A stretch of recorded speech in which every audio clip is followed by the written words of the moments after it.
Meu nome é André Palma, aqueles que não me conhecem. Eu sou Managing Director na Ecor. A Ecor é um grande parceiro, né, um dos maiores parceiros da Atlassian na América Latina.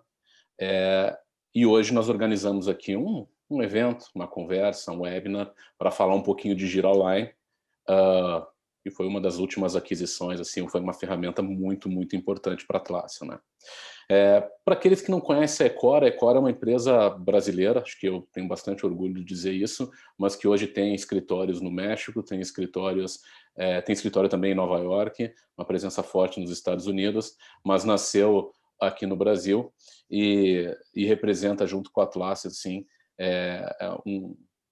uma quantidade de clientes bastante importantes, não só no nosso território, mas na América Latina e lá fora também. O que a gente faz é ajudar a desenvolver as soluções da Atlassian, mas ajudar também as empresas com toda a sua jornada de transformação digital, com todos os desafios que eles encontram para se adaptar nesse mundo novo, né? E a gente não precisa falar sobre isso, totalmente acelerado nesses últimos meses. Bom, hoje nós vamos ter alguns convidados aqui muito, muito legais, estou super feliz, a agenda ficou muito legal mesmo. E aí vem meu agradecimento, em primeiro lugar, para o meu time, né, o time de marketing que organizou todo esse evento. Obrigado, né, Jéssica e Letícia, excelente trabalho mais uma vez.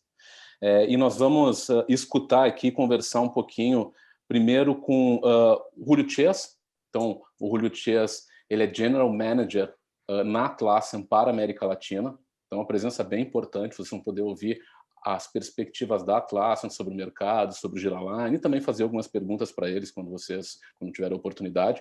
Obrigado, Julio. Ele vai falar rapidamente no início. Logo depois, a Tatiana Feitosa, também, sim, muito feliz. Tatiana tem uma experiência bastante grande com agilidade organizacional. Ela é líder do Business Agility Institute no Brasil, e acho que ela vai falar um pouquinho para vocês realmente sobre essa questão da agilidade organizacional, nem tanto vindo da transformação ágil em si, mas realmente como isso sai um pouco ali do âmbito do desenvolvimento de software, da tecnologia, e como realmente as empresas podem se preparar para serem ágeis sobre outras perspectivas, né, que não só essa nascendo da tecnologia. Muito prazer também receber o Carlos Tristati, né? Carlos, cliente nosso, um grande parceiro. O Carlos, ele é executivo e está tomando conta de uma iniciativa de transformação digital super desafiadora na Globo. Quem quiser, né, futuramente aí ter um contato, conversar com ele, é bem interessante, assim, obrigado mesmo, Carlos, eu sei com essa agenda no final do ano de vocês está corrida e obrigado aí pelos minutos. Depois do Carlos Tristati, aí nós vamos ter a Camila Marques, que é da Ecor. A Camila Marques é, na Ecor, a pessoa que mais entende sobre Gira Online, que mais entende sobre a implantação destes modelos dentro das empresas. Então, acho que é uma oportunidade bem grande para vocês escutarem ela. E junto com ela, uma parceria, o Flávio Lenhari. O Flávio Lenhari, hoje, ele é gerente, né, de Business Agility na Deloitte. Então, também um grande prazer em ter o Flávio. O Flávio já tem uma relação com a Ecor bastante antiga, nós somos muito parceiros, amigos todos, enfim, já trabalhamos juntos há algum tempo. Então, vai ser muito legal ver essa participação de vocês. Obrigado, viu, Flávio, por estar aqui. E aí, por último, a Diana Amador. A Diana é da Atlassian também. Ela é Senior Solution Engineer para Gira Online. Então, o Flávio e a Camila vão falar um pouquinho da ferramenta e a Diana vai também trazer uma apresentação sobre a perspectiva da Atlassian de alguns outros pontos. Vão poder ver em duas partes, assim, ter um contato mais forte, entender de fato, afinal, o que é esse tal de Gira Online, né? Como é que ele funciona, como é que ele pode apoiar minha empresa, por que ele foi desenhado.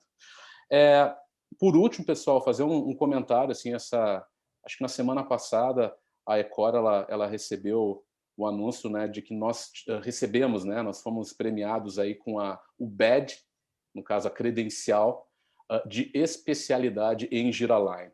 Então foi o primeiro parceiro na América Latina a receber esse badge. Nós estamos muito felizes por isso, e significa que a Ecor hoje, sobre um programa muito criterioso da Atlassian, está, digamos assim, uma especialista em Gira Online, e isso obviamente, foi conquistado a partir de clientes como a própria Globo, nos ajudou muito nessa jornada, outros clientes também que a gente implementou Giraline, e todo o trabalho que o nosso time vem fazendo. Agradecer ali a Camila, o Flávio sabe que ele contribuiu bastante com isso, e várias pessoas aí no time, sei que tem muita gente de Decora aí assistindo também. Obrigado, tá, pessoal? Foi bem importante essa conquista para nós. Mas aí eu acho que o time fala um pouquinho mais nas suas apresentações. Bom, pessoal, a dinâmica, acho que do evento o microfone, claro, ele vai ficar desativado. Por favor, façam as perguntas de vocês no chat. Cada apresentação, ao final, nós vamos ter um tempo para fazer algum Q&A, para fazer algumas perguntas. Claro que não vai ser possível, algumas vezes, fazer todas as perguntas, mas eu prometo para vocês que aquelas perguntas que não forem feitas, a gente anota e a gente divulga, a gente responde ela e manda, envia para vocês depois. Então, a gente bola uma forma de enviar para todos aquelas perguntas que foram feitas, né, e tentar dar, pelo menos, um retorno sobre isso.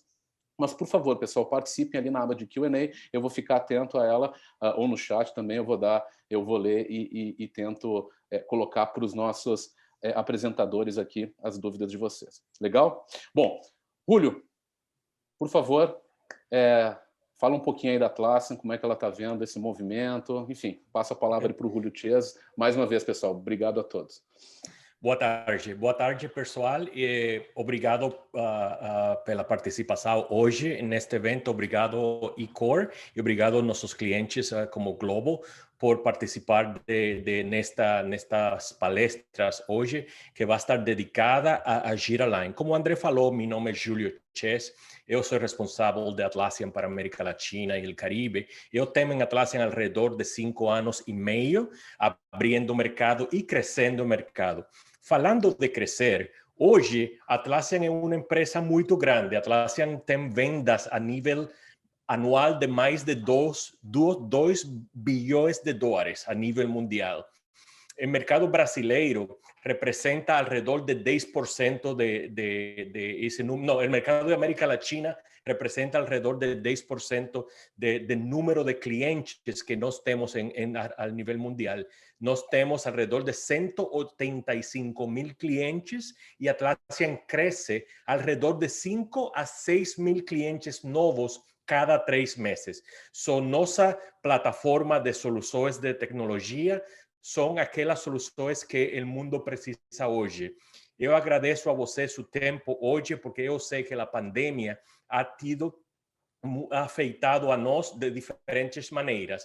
Por exemplo, a Atlassian ha ficado em casa todo este ano. A Atlassian tem 13 escritórios a nível mundial, com 5,000 funcionários que nós temos agora, e a Atlassian contratou 1,000 funcionários novos desde janeiro até agora, e nós seguimos contratando porque nosso software está crescendo. Nosso software, nossa empresa, é a empresa que vocês como clientes e vocês como times precisam para liberar todo o potencial de seus equipes.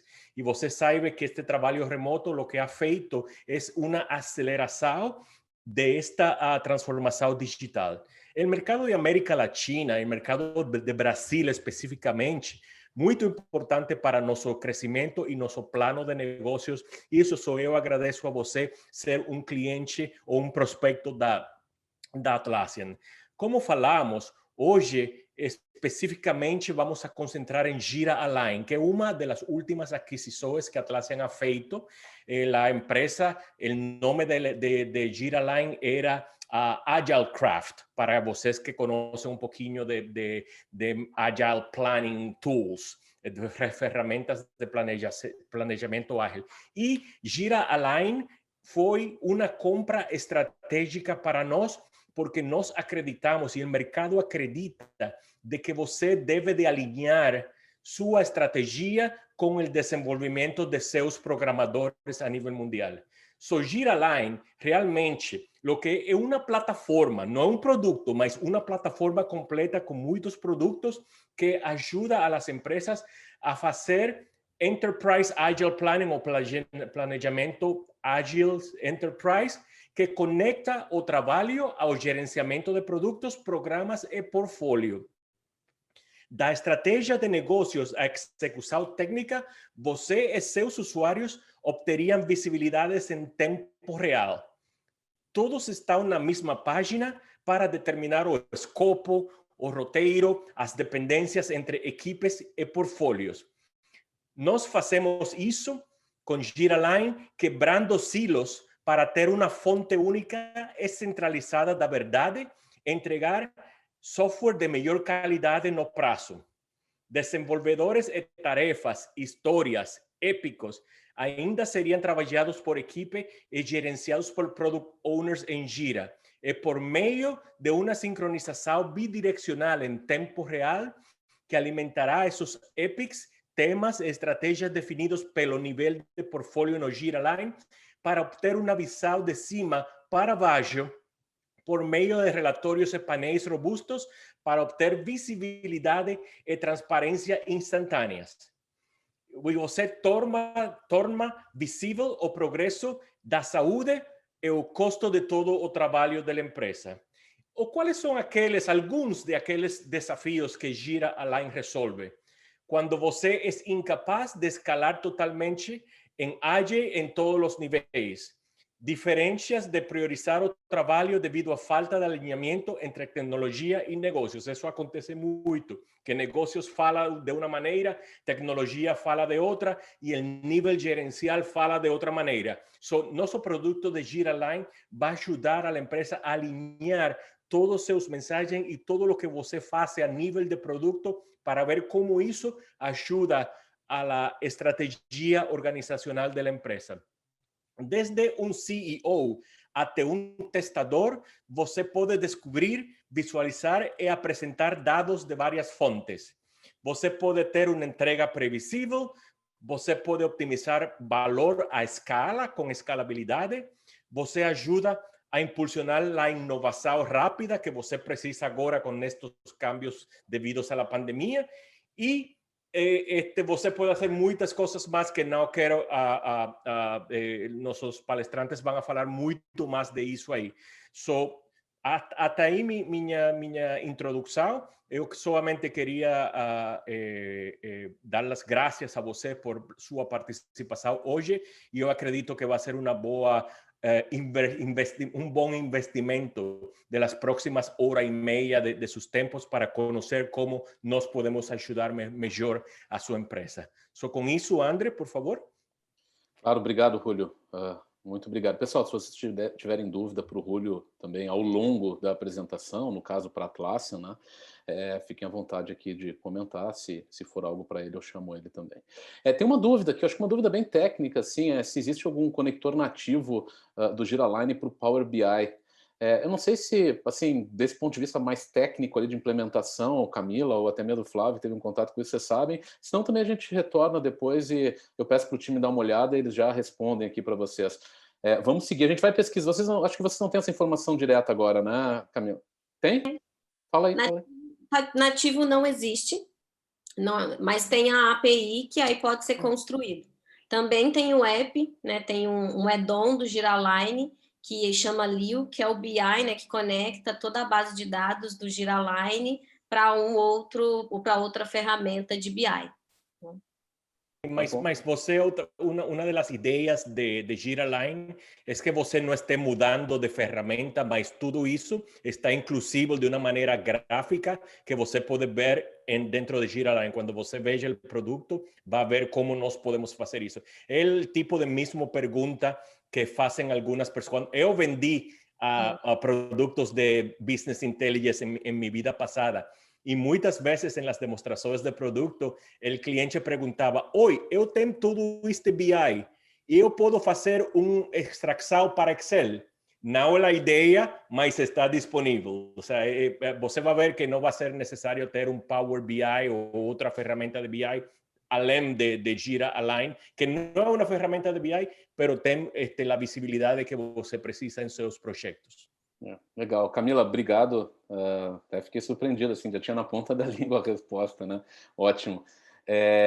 O que o Julio comentou, a ideia do Gira Align é ser, traduzindo para português, né, a fonte única da verdade, né? Single Source of Truth. Então, assim, a ideia é que dentro do Gira Align é que estejam todas essas respostas, né, e não na construção de visões paralelas, embora pode existir algum requisito relacionado a isso, e aí eu acho que a pergunta faz sentido, a Camila respondeu. Tem uma pergunta também, muito se fala em Agile, né, para desenvolvimento de software, e aí qual a experiência de vocês com o serviço Fixed Date? Eu não entendi muito, Alexandre, acho que foi a experiência da Ecor com Fixed Date, da Atlassian com Fixed Date, na execução nossa de projetos em que a gente tem um escopo, uma data fixa, enfim, se for o caso, vocês, eu vou anotar essa pergunta, acho que vocês podem abordar ela durante a apresentação, né? Enfim. E aí tem um outro comentário aqui, acho que do Fábio, né, que ele utiliza o EasyBI conectado com uma instância do Gira e ele não consegue utilizar com o GiraLine. Perguntou se ele não consegue utilizá-lo com o GiraLine. Uma questão de EasyBI, eu acho, conectado na instância do Gira.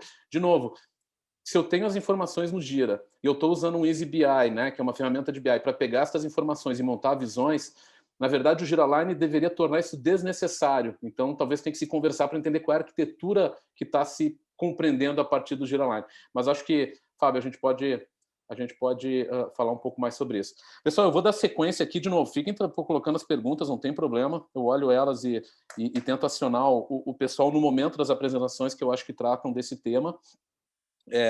E, de novo, a gente compila elas depois e tenta montar alguma resposta para vocês. Eu vou chamar, então, agora, né, a Tatiana, de novo. Tatiana, muito obrigada. A Tatiana vai falar um pouquinho de agilidade organizacional de fato, né, Tatiana?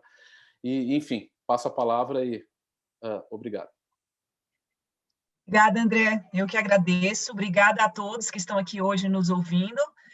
Vai ser um prazer compartilhar um pouco do tema de agilidade de negócios com vocês, né? É um tema que cabem muitas interpretações. O que a gente vai trazer aqui hoje é uma perspectiva para que vocês possam sair com mais fundamentos para formar a própria opinião de vocês sobre o tema. Vou compartilhar aqui minha tela com vocês. Todo mundo vendo? Alguém pode confirmar para ter certeza que estão vendo? Ok? Legal. Vou começar me apresentando. Verdade, agora foi. Agora foi. Não estava indo, não. Agora foi. Joia. Vamos lá. Eu queria começar compartilhando um pouco da minha conexão com o tema, de como que essa conexão começou e do que eu tenho me dedicado hoje relacionado ao tema de agilidade de negócios. A minha conexão com o tema de agilidade é bem antiga. Eu dediquei a maior parte da minha vida profissional na IBM. Iniciei esse contato com agilidade logo que começaram os primeiros movimentos no mundo com o tema, né, dentro de TI. A gente sabe que o tema de agilidade começou por uma busca melhor por entregar softwares, né? A forma tradicional já não era mais aderente. Depois da IBM, em 2017, eu assumi a diretoria do Centro de Competência de Agilidade da Everest. Na IBM, eu era responsável pelo COI América Latina. Fiquei na Everest por praticamente 2 anos e, mais recentemente, eu intensifiquei minha atuação no Instituto de Agilidade de Negócios. Essa era uma conexão antiga que eu já tinha lá na IBM, na época que eu liderava o Centro de Competência da IBM para a América Latina. O Evan Leiber era o responsável pelo COI Global. O Evan, em 2017, fundou o Instituto e, em 2018, eu assumi a responsabilidade do Instituto aqui no Brasil. Ao mesmo tempo, também, mais recentemente, eu fundei a SET Consultoria, que tem um foco bastante direcionado para ajudar organizações a serem ágeis do ponto de vista de negócio. Bom, eu gostaria de começar a conversa sobre o tema de agilidade de negócios trazendo uma reflexão. Eu sempre gosto de começar a conversa com uma pergunta reflexiva, né? E a pergunta é: o que de fato é agilidade de negócios? Essa é a pergunta que a gente coloca na mesa. E a primeira reflexão que a gente traz para construir essa definição é a de que a agilidade de negócios não é agilidade para o negócio. O que a gente está trazendo com essa afirmação? Agilidade de negócios não é um simples transporte de práticas de agilidade da TI para o negócio, né? Existe uma crença ainda muito disseminada no mercado de que o negócio vai ser ágil à medida que as práticas de agilidade maduras em TI forem expandidas para o negócio. E isso não é verdade. Ajudar o negócio a ser ágil parte do contexto de cada negócio. E a gente sabe que o contexto de cada negócio, por ser complexo, ele é singular, ele é único. Então, na verdade, o que vai trazer agilidade de negócio emerge das necessidades de cada negócio. E, a partir do momento que se tem o entendimento de quais são os principais bloqueadores do negócio, é que se entende que práticas, ágeis ou não, podem ajudar esse negócio a atingir seus objetivos. Então, essa é a primeira reflexão, né? E a mudança radical no entendimento de agilidade de negócios. Agilidade de negócios não é uma continuação do movimento de agilidade expandindo as práticas para o negócio. Agilidade do negócio parte do entendimento do contexto do negócio. Bom, partindo disso, o que define, então, a agilidade de negócios? E aqui, para ser didático, né, a gente divide a definição em dois aspectos. Um que a gente entende como um aspecto relacionado ao mundo externo, e que a gente diz que a agilidade de negócios é a combinação da percepção e interpretação contínua pela empresa das mudanças e tendências de mercado.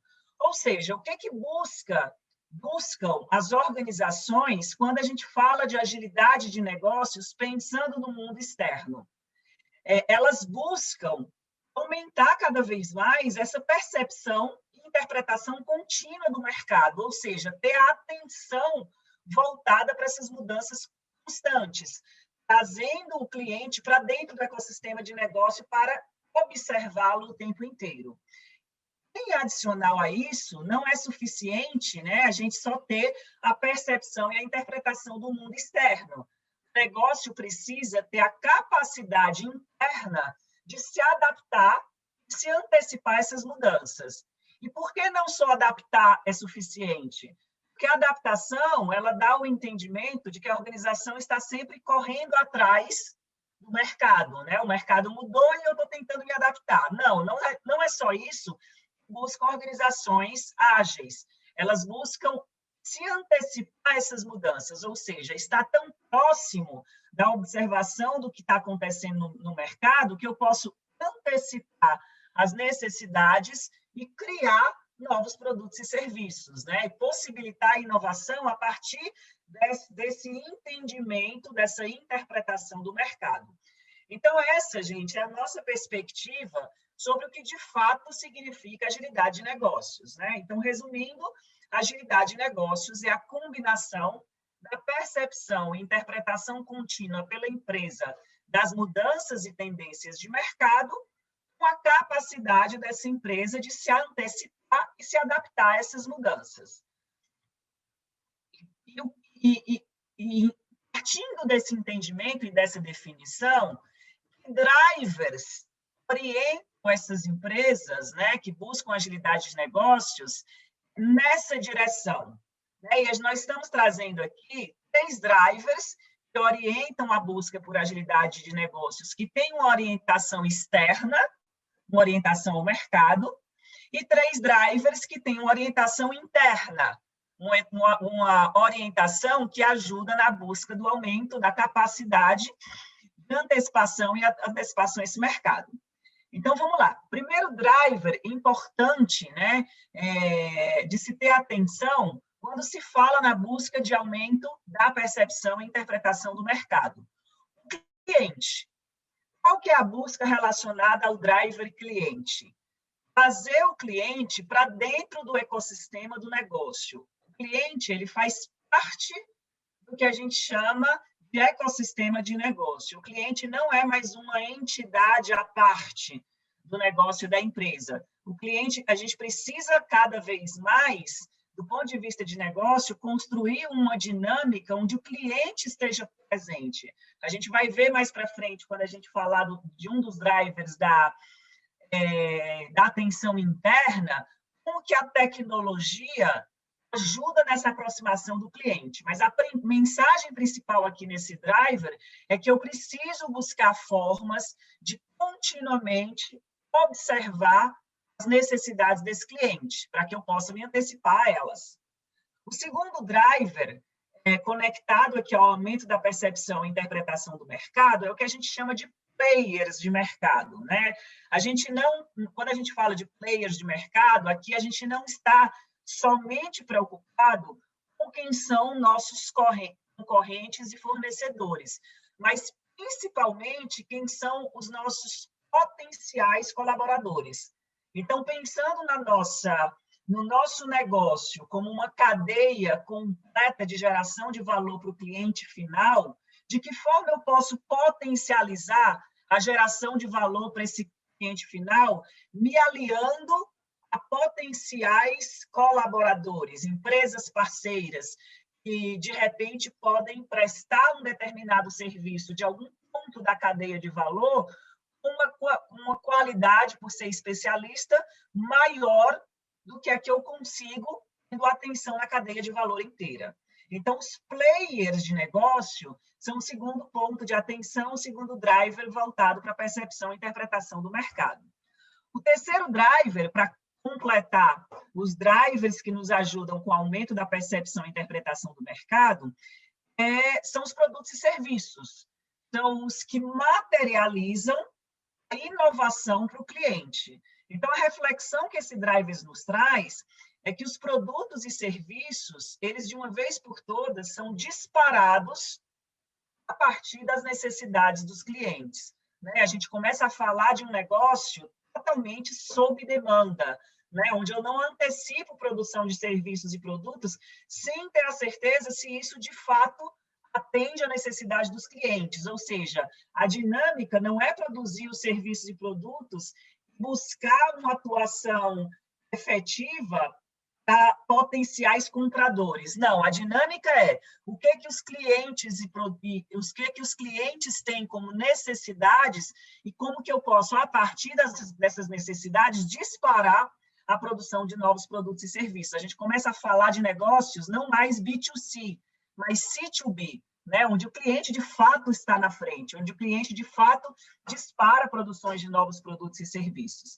Bom, tendo o entendimento da atenção para nos ajudar com a percepção e interpretação de mercado, o que pode nos ajudar a potencializar a capacidade de antecipação e adaptação interna a esse mercado? O primeiro driver que a gente traz aqui é a tecnologia, né? Muito dificilmente, gente, a gente escuta falar no mercado do tema de agilidade aliando todos esses outros temas como necessidades para se ter agilidade de negócios, né? E por isso que, quando a gente fala de agilidade de negócios, o leque é bem mais amplo. Não tem como se falar de agilidade de negócios sem falar da tecnologia.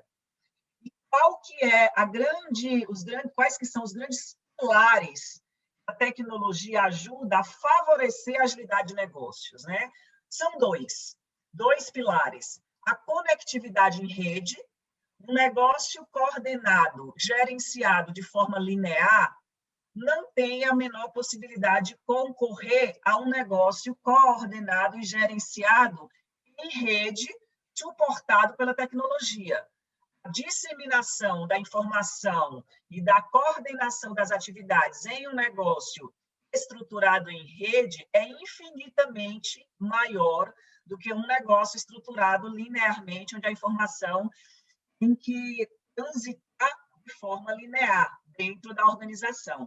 Então, o primeiro pilar que favorece a agilidade de negócio pela tecnologia é a conectividade em rede. O segundo pilar é a inteligência de dados, né? E a inteligência de dados, muito mais do que buscar a automatização de atividades de negócio, ela busca automatizar decisões de negócio, né? Você tem um ganho de escala de agilidade de negócios, você começa a entender que decisões não precisam mais da intervenção humana e podem ser realizadas pela tecnologia, né? A gente tem vários exemplos corriqueiros de decisões tomadas de forma automatizada, né?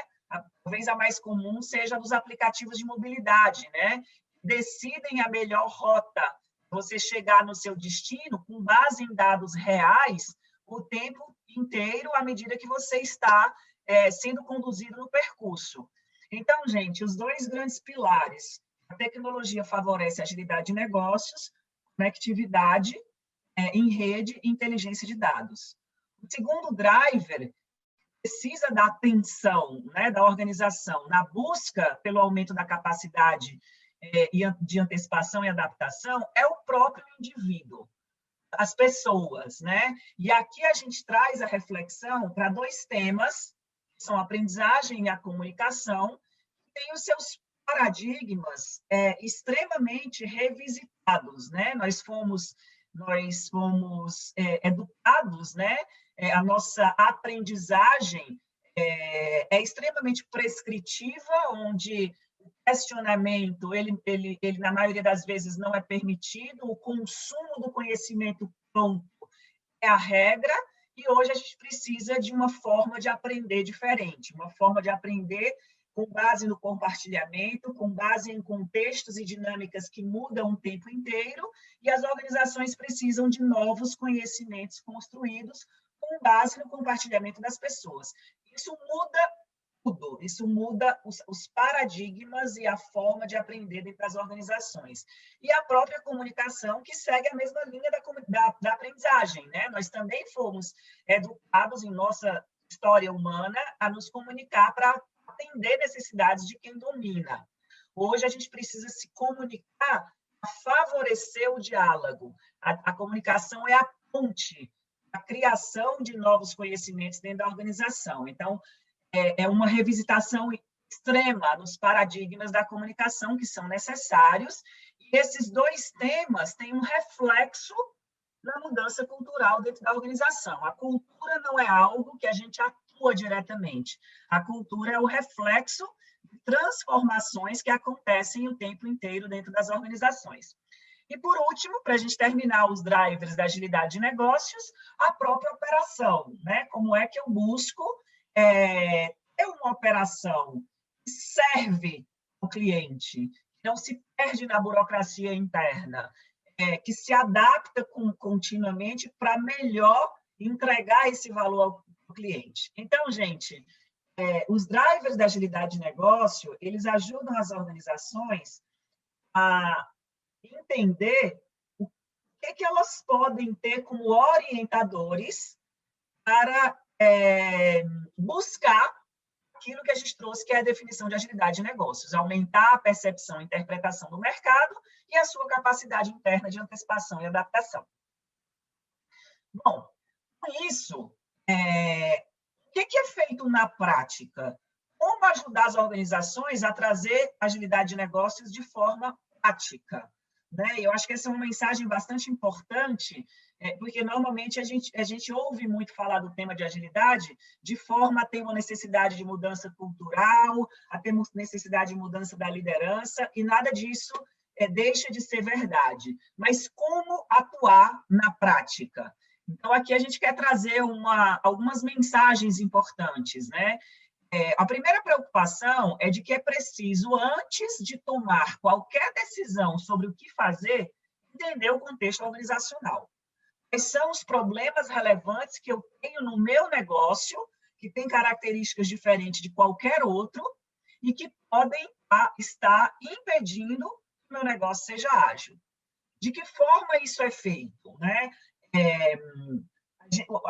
A forma da gente fazer reflexões em organismos que são complexos, imprevisíveis, que têm uma dinâmica que muda o tempo inteiro, onde a incerteza prevalece, é trazer as pessoas que habitam esse contexto com diferentes perspectivas, a ter um entendimento de quais são os padrões de problemas e situações que prevalecem nesse contexto que podem estar atrapalhando a organização de ser ágil.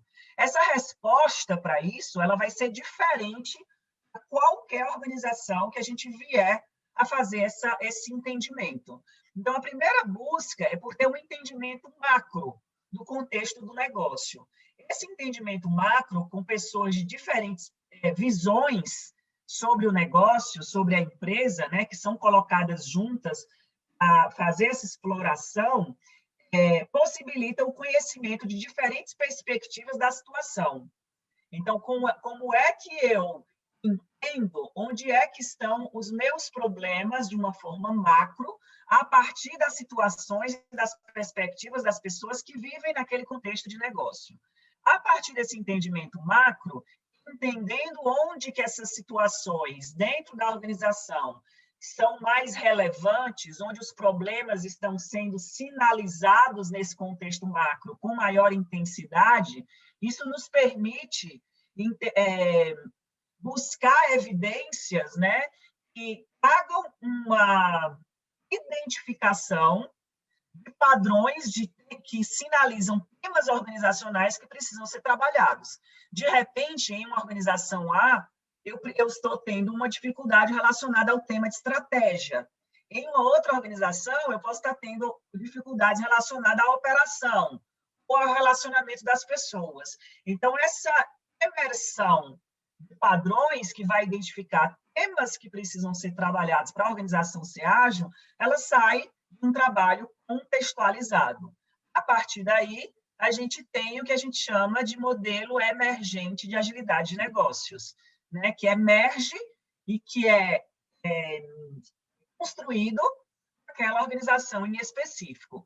A partir daí, que a gente entende quais são as práticas que podem ajudar em cada um dos temas organizacionais. Aqui o que eu vou mostrar para vocês rapidamente é o coração do que a gente utiliza nesse trabalho de significação para entender quais os possíveis caminhos a serem tomados, né? Então, esse é o framework do CNEF, um framework de sense making, e que divide os domínios organizacionais em 4, 5 com a desordem, quando a gente não sabe onde a gente está. Então, as situações organizacionais caracterizadas como simples são aquelas que têm um alto nível de previsibilidade. Eu tenho a solução internamente, eu sei exatamente o que fazer com aquela situação, né? Então, se eu tenho uma dificuldade relacionada a um problema de um cliente em um call center, quem está lá para dar essa resposta sabe exatamente que procedimento seguir para que aquela situação seja resolvida. As melhores práticas têm uma forte aderência a esse cenário e a decisão é tomada a partir do entendimento, categorização e resposta. Eu sei exatamente o que fazer. O segundo domínio, que é o complicado, conhecido como domínio dos especialistas, são situações onde conhecimento também existe para resolver os problemas. Não há necessidade de levantamento de hipóteses e experimentações, porque eu sei que se eu chamar um especialista, eu posso não ter o conhecimento interno, ele vai resolver o problema para mim. Eu estou com um problema financeiro, minha empresa está perdendo dinheiro e eu não sei aonde é que está esse problema. Eu chamo a consultoria especializada em finanças, ela vai resolver o meu problema. As boas práticas têm aderência aqui e a tomada de decisão é baseada no entendimento do especialista, análise e resposta. Não sei o que fazer, mas tem alguém que pode me guiar. Então, aqui, gente, a gente vê que as práticas ágeis baseadas na experimentação não tem muita aderência, porque eu tenho resposta internamente ou resposta conhecida para resolver essas questões. Já quando a gente fala do domínio caótico, e por caótico a gente entende a necessidade de uma tomada de ação urgente. Eu não tenho tempo para nada, a não ser agir para apagar um incêndio. É aqui onde há a possibilidade, onde surgem as novas práticas, onde emergem práticas que podem ajudar com situações parecidas futuras. Então, aqui a tomada de decisões é baseada na ação, entendimento e resposta. Eu preciso tomar uma ação urgente. E o domínio complexo foram onde aconteceram as experimentações que deram origem aos frameworks de agilidade. A complexidade, como eu falei, é caracterizada pelo alto nível de imprevisibilidade e incerteza. Eu não tenho conhecimento disponível para resolver as situações. Não adianta chamar uma consultoria especializada ou alguém especializado no assunto, porque aquela situação é complexa. Eu preciso experimentar a partir de hipóteses possíveis para que eu possa entender o que funcionou e o que não funcionou. É aqui que as práticas emergentes originam, e é aqui onde a tomada de decisão é baseada na experimentação, no entendimento para se ter a resposta. Eu preciso experimentar várias hipóteses. Então, gente, é a partir do entendimento contextualizado que eu entendo como que as práticas podem ser melhor conectadas aos temas organizacionais identificados. Eu tenho conhecimento? Eu não tenho? Eu posso chamar o especialista? Eu preciso levantar hipóteses? Quais são os temas organizacionais? Aqui é um exemplo que eu estou trazendo relacionado ao domínio de agilidade de processos, que pode ter alguns temas associados, né, como cadeia de valor, necessidade de controle, fluxo, ferramentas e rituais, e que eu posso, a partir da identificação desses temas, identificar que práticas que podem me ajudar o meu negócio a ser mais ágil. Então, gente, com isso, espero ter cumprido o meu tempo de 25 minutos, né? Acho que era o previsto, procurei me esforçar para isso. Aqui, por último, eu compartilho com vocês os meus contatos diretos, e eu agora passo a palavra, acho que de volta para o André, e fico à disposição para qualquer pergunta.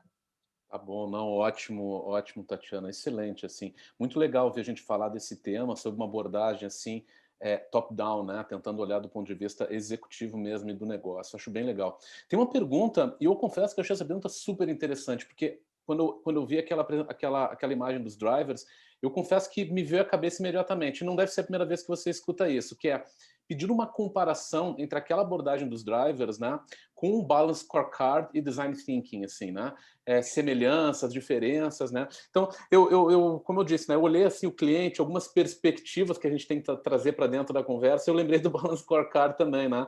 Eu sei que tem várias opiniões, assim, mas eu acho que ali a gente ainda bebe muito daquela fonte, pelo menos para algumas organizações mentais nossas. Achei legal a pergunta do Herving, assim. Enfim, vou deixar com você, Tatiana, né? Alguma reflexão sobre isso?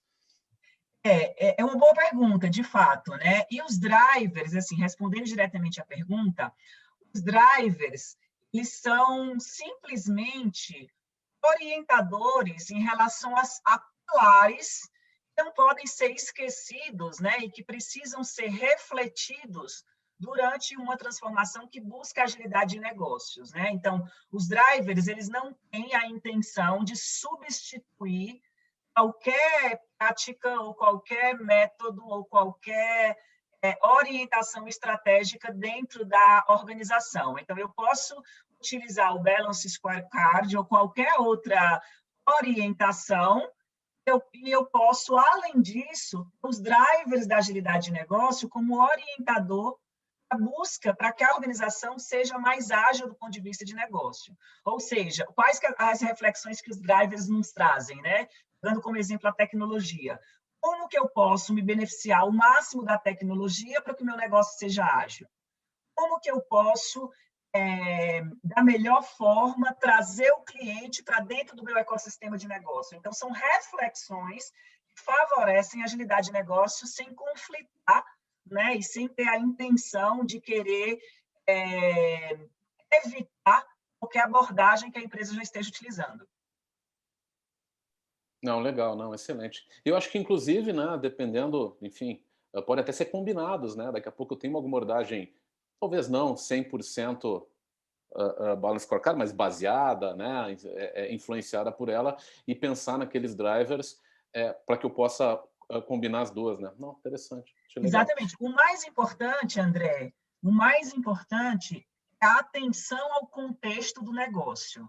Sim. Eu acho que a mensagem mais importante de tudo isso que eu trouxe aqui é não buscar soluções à frente do entendimento do contexto, né? A gente tem um vício muito grande, né, da nosso modelo mental de buscar soluções prontas, sem de fato entender o que é que o nosso contexto do negócio, os nossos problemas e as nossas situações estão pedindo. Verdade. Então, o que a gente deve usar como orientador é aquilo que faz sentido para o nosso contexto. Se ajudar, então eu estou no caminho certo. Se eu estou olhando para a solução e eu não sei nem quais são os problemas que eu tenho e as situações que eu estou vivendo, é melhor parar e voltar atrás e explorar o contexto primeiro. Tá certo, não, verdade, verdade. Acho um excelente ponto. Obrigado, Tatiana. Ótima apresentação e boa discussão, assim, né? Gosto bastante desses temas. Com isso, então, Carlos Tristati, né? Passar a palavra para você. Obrigado, o Carlos vai falar um pouquinho ali da Globo e de algumas questões que ele preparou para nós. Vamos lá, cara. Obrigado, André. Vou falar um pouquinho, então, sobre alguns temas aqui da Globo. Parabéns, Tatiana, pela palestra. A gente trouxe bons assuntos aqui que vai dar para encaixar com aquilo que a gente vai falar agora. Compartilhando a tela, então, me avise se estiverem vendo. Sim. Legal, obrigado. Então, tem um aspecto aqui que a gente trata, que eu trouxe aqui para a gente discutir, que é o ágil em escala e como ferramentas podem suportar a nossa jornada. E, de cara aqui, eu já quero trazer uma reflexão sobre um dos valores do Manifesto Ágil, né? Manifesto Ágil de Software, que fala que indivíduos e interações mais do que processos e ferramentas. Aqui tem um fator que está muito ligado a tudo isso que a gente já falou aqui hoje, essa importância da gente ter uma interação constante com os indivíduos, seja dentro da empresa, com nossos times que desenvolvem nossos produtos e soluções, bem como os clientes que consomem os nossos serviços e produtos e a percepção de valor que essas pessoas têm como um fator fundamental para aquilo que a gente quer atingir como resultado para a empresa. E aí aqui uma questão que é mais que processo e ferramentas. Não quer dizer indivíduos e interações e nada de processo e ferramentas. Até porque quando se a gente fizer uma análise e a gente fala de ágil ou de Lean, nós estamos falando de processos. Quando eu implemento Scrum, eu tenho uma série de papéis, uma série de cerimônias, e isso é processo. Então, muitas vezes o processo é visto como um inimigo dentro das organizações, e quando eu olho métodos ágeis ou mesmo conceitos de value streams, ou seja, fluxos de geração de valor, são processos. Então, são inerentes a tudo aquilo que a gente faz. Então, é um cuidado que muitas vezes na comunidade ágil a gente tem que ter como referência aquilo que a gente está avaliando, né? E as ferramentas a mesma coisa. Quando a gente utiliza, nem que seja um board físico, ele é uma ferramenta. Nesse contexto totalmente digitalizado, home office, nós precisamos de ferramentas como o Zoom aqui para realizar esse evento, e nós precisamos de ferramentas para gerenciar aquela complexidade de informações que a gente tem dentro da organização, né? Então, é um pouco disso que a gente vai falar aqui hoje, e aí olhando a exemplo aqui da própria Globo, né? Uma empresa de mídia de mais de 50 anos, que cresceu aqui dentro do país como a líder de mercado, com uma história de grande sucesso, né?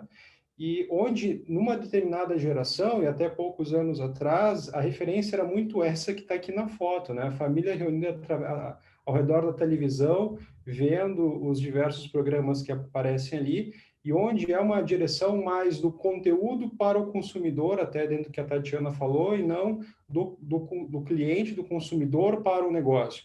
Ou seja, o cara é preso a uma grade, né? E aí, quando a gente vem para os tempos atuais, a gente vê que aquele cenário não existe mais. As pessoas estão em multitelas, cada um assistindo o conteúdo que é relevante para si, e aí como atender essas novas expectativas desses consumidores, que eles buscam mais do que consumir produtos e serviços, eles querem consumir novas experiências. E como é que a gente gera boas experiências para essas pessoas? Esse é um desafio dentro das organizações.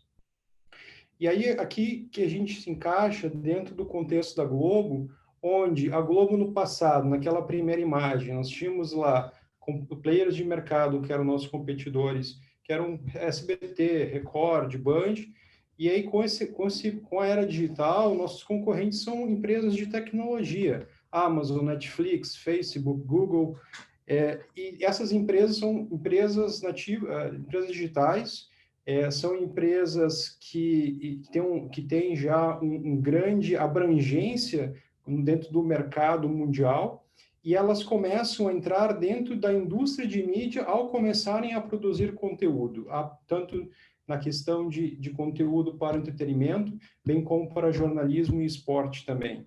E aí a questão qual é o novo posicionamento que a Globo tem que trazer nesse sentido, né? uma empresa de mídia, que agora os seus competidores são empresas de tecnologia que entraram no seu mercado.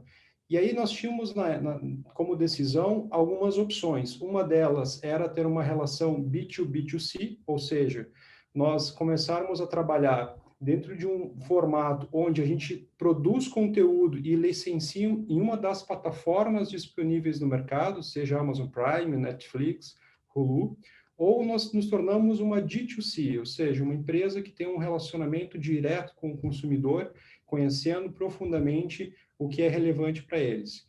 E aí envolve da gente mudar nosso modelo de negócio para uma media tech, para que eu possa fortalecer as capabilities organizacionais da empresa, para que a gente comece a levar o nosso conteúdo, tanto produzido pela Globo como licenciado também, para esse mercado. Mas, afinal de contas, o que é ser uma media tech? Eu vou passar aqui um vídeo rapidinho. Se não estiverem me ouvindo, por favor, me avisem.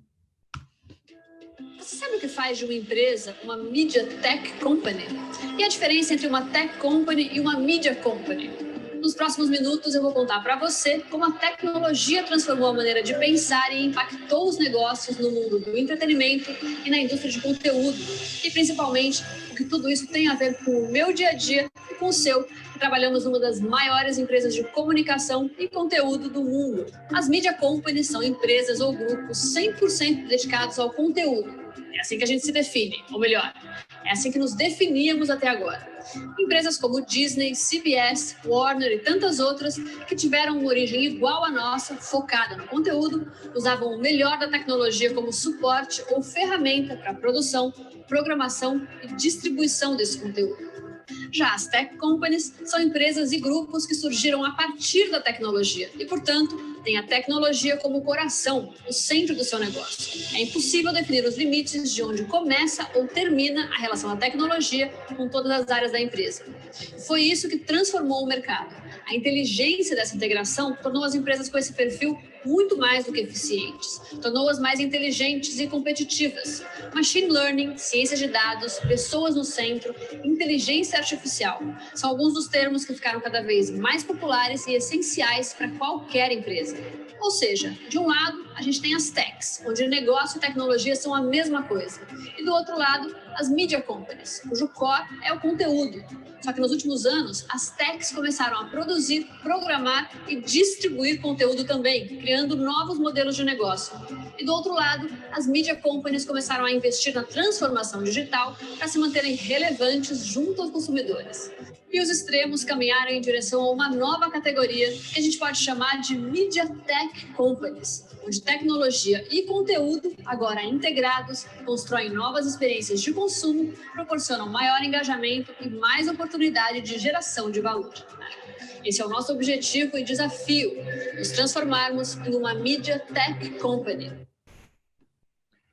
Acho que fala um pouco sobre o nosso desafio atual aqui na Globo, até dos últimos anos, relacionado a nos tornarmos uma media tech e dentro desse contexto de transformação digital. Acho que esse vídeo traz um fator que é bastante esclarecedor em relação ao que é uma transformação digital, que transformação digital não é utilizar a tecnologia simplesmente, que é o que nós já fazíamos, utilizando a tecnologia como suporte aos nossos processos, ou seja, a tecnologia é uma otimização dos nossos processos, e sim utilizar a tecnologia como uma alavanca para a criação de novos modelos de negócio. Isso é uma transformação digital. De que forma eu posso construir novos modelos de negócio, de monetização, de fonte de receita, a partir dessa transformação? Esse é o principal foco, e quando a gente fala desse processo de transformação, qual é o nosso objetivo final? Nosso objetivo final não são processos, não são ferramentas, isso são meio para o qual a gente quer criar uma cultura generativa, ou seja, uma cultura de geração de valor e de performance para os nossos clientes e acionistas, né? Mas a questão é como nos tornamos uma media tech, né? Como a gente cria uma cultura generativa ao redor desse novo modelo de negócio. O primeiro aspecto é o mindset, que vai nos levar a uma cultura dentro da organização, que é essa cultura generativa que é voltada para a geração de valor e desempenho, mais práticas ágeis, né, ou práticas que sejam referentes. Acho que até isso é um fator importante. Quando a gente fala de práticas de processos, Lean, ágil ou qualquer outro, essas são práticas que são relevantes no momento que elas estão gerando resultados positivos para a organização.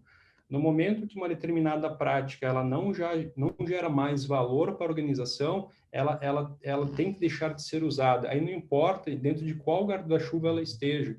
Então, hoje, inclusive, nós não utilizamos um framework específico de mercado. Na verdade, utiliza um framework construído a partir de várias perspectivas, que é o que a gente chama de Global Framework, que é o que ele une as melhores práticas aí em termos de Lean Portfolio Management, Lean Enterprise, Enterprise Agility, Business Agility, OKR, Lean Kanban, Scrum, ou seja, o que de melhor dessas práticas funcionam dentro daquilo que a Tatiana abordou, que é o nosso contexto.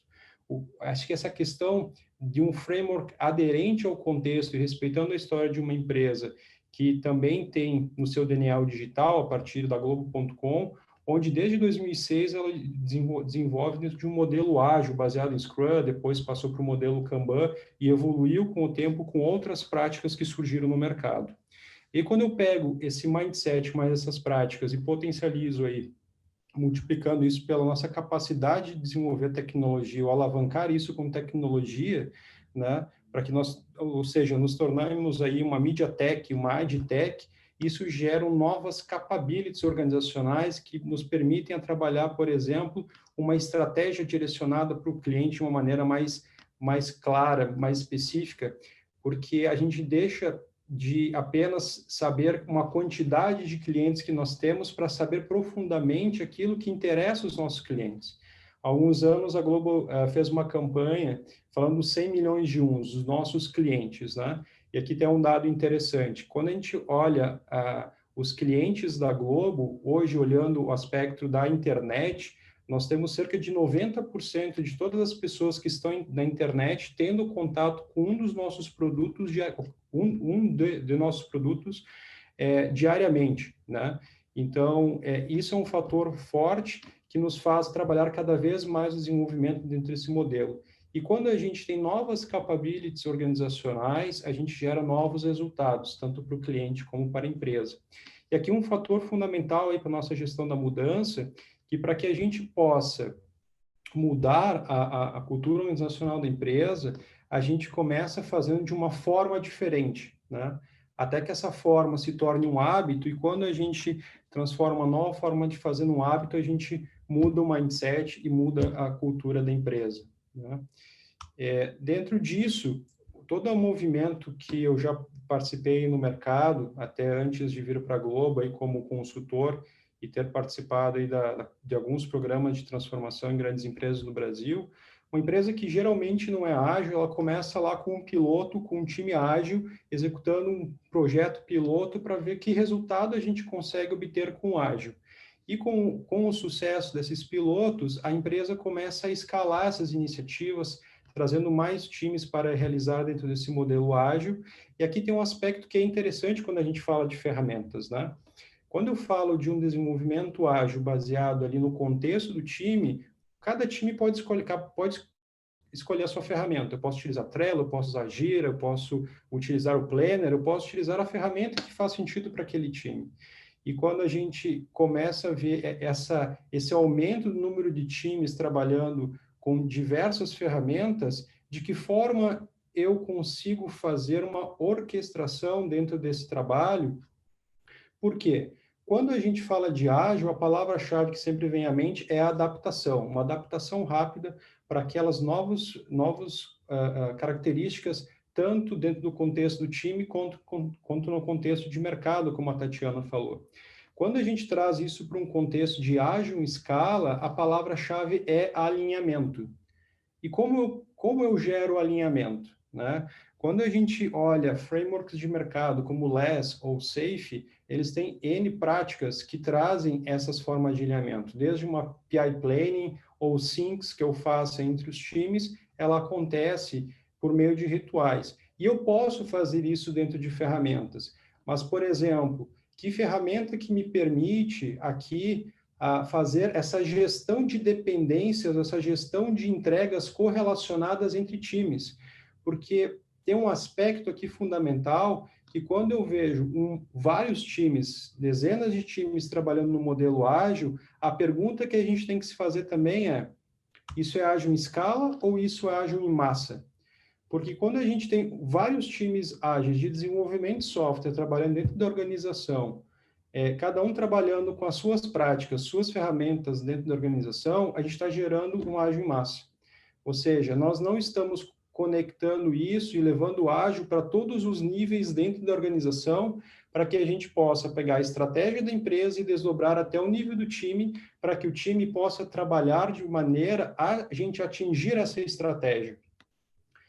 E para que a gente consiga fazer esse trabalho de alinhamento entre times e que a gente possa fazer um trabalho de esses times estarem alinhados todos em direção à mesma estratégia, a gente tem que trabalhar aqui dentro de um modelo onde a gente une não só o trabalho do time, mas o desdobramento da estratégia corporativa para outros níveis da organização e ter o ágil em diversas áreas da organização. Então, eu tenho que ter uma governança ágil, eu tenho que ter uma visão no RH ágil, eu tenho que ter, porque isso envolve no RH uma série de novas competências que as pessoas têm que ter dentro da organização, eu tenho que ter uma nova forma de contratar as pessoas, então isso, contratar empresas, parceiros, então isso envolve um novo modelo onde eu tenho um novo perfil de parceiro, eu tenho um novo modelo de contratação desse parceiro, na área de finanças também eu tenho uma nova forma de pagar esse parceiro, então isso impacta diversas áreas, se não todas as áreas da companhia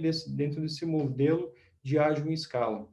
E aqui, quando a gente fala dentro desse fórum aqui da Atlassian, um ponto fundamental é que, por exemplo, quando a gente olha ferramentas que são exclusivamente times, como, por exemplo, Planner ou mesmo Trello, nós estamos tendo ali uma visão limitada dessa possibilidade de gestão de dependências entre times para a gente desenvolver soluções em larga escala também. E aí, com o Gira Software, a gente consegue fazer essa gestão de dependência adequada, hierarquização de requisitos, para que a gente consiga acompanhar os resultados que a empresa quer gerar. Isso é bastante importante, porque é lenta a evolução da maturidade da organização, quando as iniciativas são segmentadas e os times trabalham por silos. Muitas vezes a gente vê, dentro do trabalho de transformação, a grande preocupação de quebrar os silos organizacionais. Tem a área de desenvolvimento, tem a área de teste, tem a área de infra que faz o deploy em produção, e aí eu vejo isso como silos. E aí eu começo a montar nossos times multifuncionais, onde eu tenho diversas especialidades unidas nessa squad para gerar valor.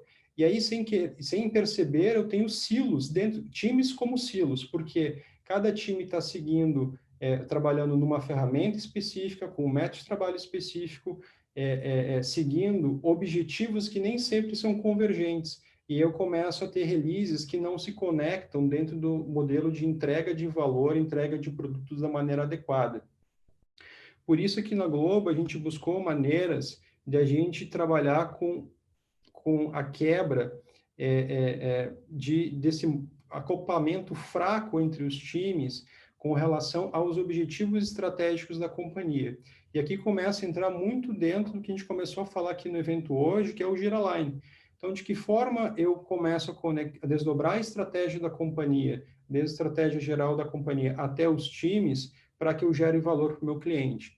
Então, eu saio de um modelo onde cada time tem o seu objetivo e gera a sua entrega, para um modelo onde eu começo a trabalhar com uma tecnologia como parte fundamental do meu processo de geração de valor para a companhia e para os nossos clientes.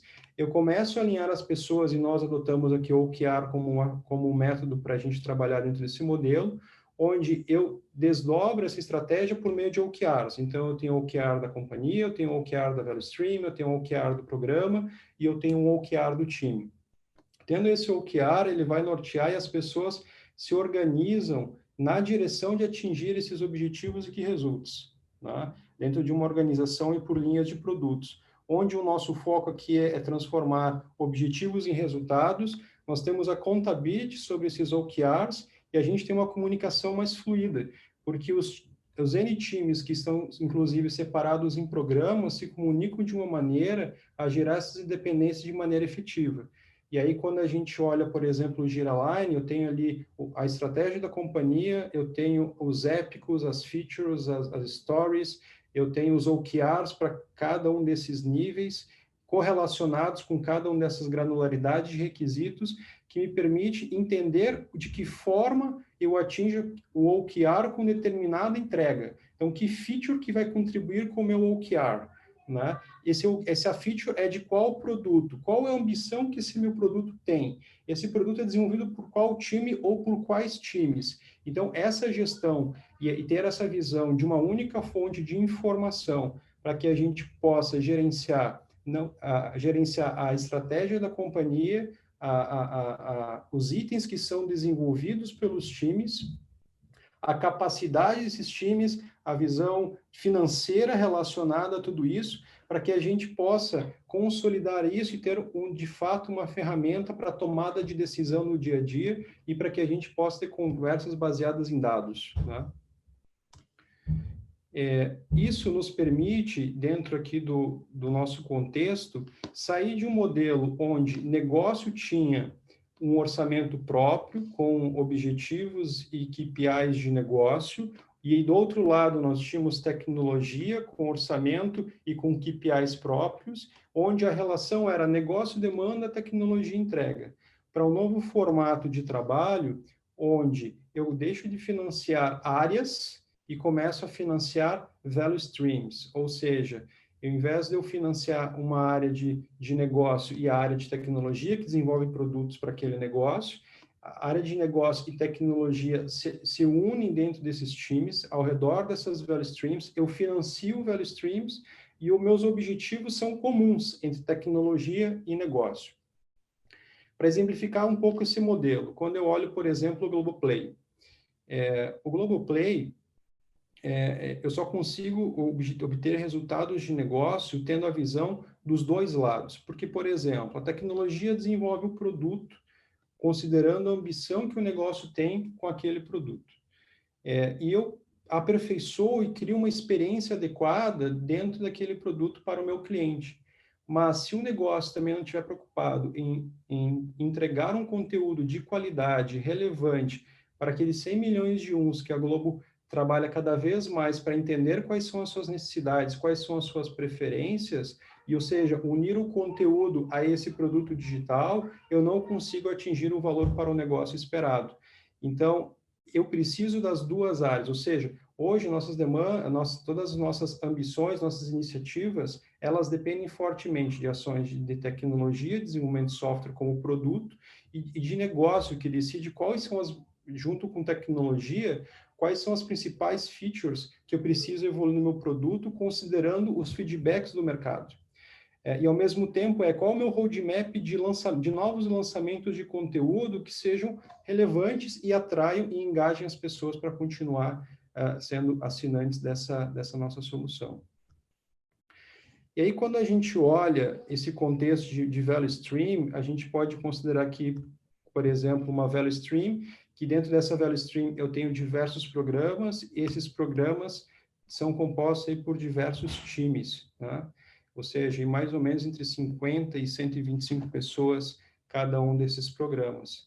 E quando a gente olha essa composição de value stream, programa e time, composta aí por todas as pessoas e papéis que estão relacionados, a big picture ela é enorme, com muitas pessoas, com muitas inter-relações, com muitas dependências envolvidas, porque quando a gente olha o Globoplay, eu tenho 5 ou 6 programas aqui desenvolvendo partes específicas do produto, da solução, para gerar esse valor para o cliente.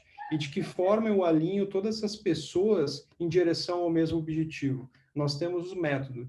Aí eu posso utilizar como ferramenta um Excel para OKR, eu posso utilizar uma ferramenta para o time, mas sem ter uma única fonte de informação onde eu conecte, tenha uma visão da big picture aqui, daquilo que a gente tem como ambição, a gente não consegue ter uma velocidade adequada para tomar decisão e responder às necessidades de mercado. Por quê? Porque nós temos aí essa visão de desdobramento da estratégia em temas estratégicos, de temas estratégicos em épicos, que se desdobram em capabilities, features, até chegar em histórias. Hoje nós não temos essa visão de capabilities sendo utilizada no da Globo, e por isso, inclusive, dentro do Giraline, essa visão ela está desativada, que é uma possibilidade da ferramenta, mas é fundamental a gente ver que a gente tem uma visão de todos os níveis aqui de gestão, junto com todas as granularidades de entregas que eu tenho que fazer, e isso amarrado com os meus OKRs.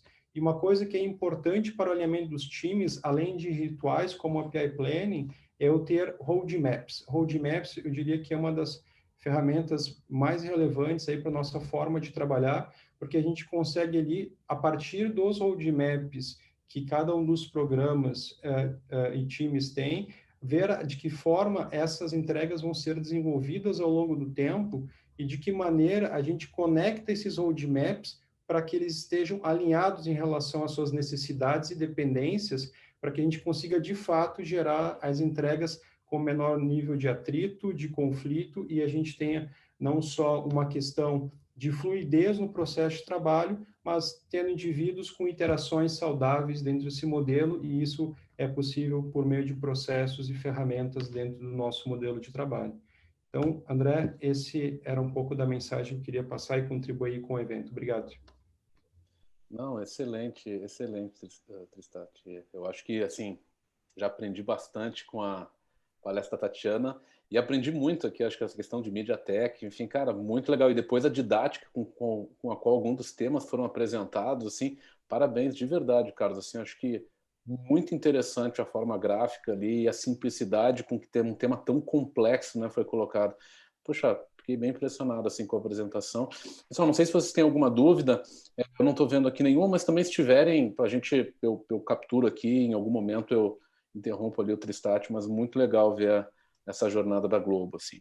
Bom, pessoal, então vou seguindo, eu vou passar a palavra então para a Camila Marques e para o Flávio Lenhari. Vamos falar um pouquinho aqui. Antes de começar, a gente gostaria de reforçar aqui e que a gente tem, né? A gente conseguiu, junto com a Atlassian, o badge de especialização em relação ao Giraline. Somos os únicos aqui na América Latina que tem esse badge, que tem essa especialização na implementação do Giraline. Bora lá. E como que a gente quer puxar esse gancho, né? Com a fala da Tati, com a fala do Tristati. Então, a gente vai falar aí de 6 pilares que a gente entende que são essenciais quando a gente pensa numa organização que tem que ser responsiva a mudanças, né? E ser responsiva a mudanças significa o quê? Significa pivotar, né? Então, a gente entende ali que o leadership engagement, né, o alinhamento da liderança em relação a esse novo modo operandi, mais responsivo, cíclico, experimental, orientado a produto, orientado à entrega de valor, orientado à concentricidade no cliente, é algo que tem que convergir do top-down para o bottom-up, né? E isso a gente só consegue com o engajamento da liderança, né? E quando a gente fala em engajamento, não é só eles serem promotores entusiastas desse modelo organizacional. A gente também quer dizer também dar visibilidade, dar previsibilidade para eles, né? E serem patrocinadores de novos modelos de trabalho, que a gente chama de ways of working, né? A questão de centricidade no valor e a centricidade no cliente, ao invés da gente com ciclos, né, de hipóteses, de experimentação, de validação, de mercado, de satisfação do cliente, cada vez mais curtos, cada vez mais achatados, assim, vamos dizer,